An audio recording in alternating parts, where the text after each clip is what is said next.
Hi, my name is George Filer III. The reason I'm here is because George Filer V is in the hangar and will be born on Friday. And I'm a retired intelligence officer and flyer with almost 5,000 hours, and I didn't believe in UFOs until London Control called us in the winter of 1962 and asked us, would we chase one?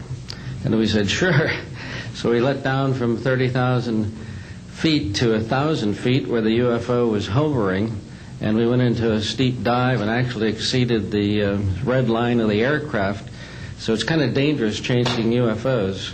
In any case, I was able to get the UFO on the aircraft radar at about 40 miles, and we could see a light out in the distance, and as we closed, we kept on picking up this radar return.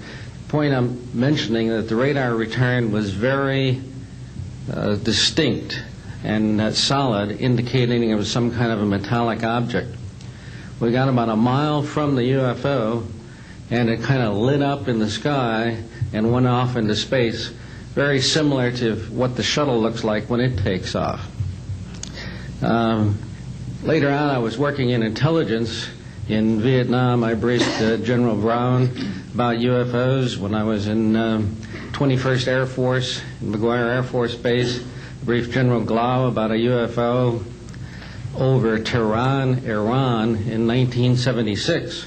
That two F-4s from the Iranian Air Force had taken off and tried to intercept the UFO, and when they turned on their fire control systems, they immediately went on. All the electrical systems went out. The planes had to return to base. This was particularly significant because it was also picked up on satellites. In 1978, on January 18th, I was going into the base. Every morning I did the briefing to the general staff, and I noticed that there are some lights off in the distance at the end of the runway there.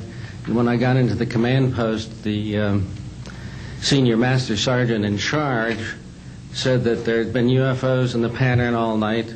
They're on radar. The tower had seen them. They gotten aircraft reports and so on.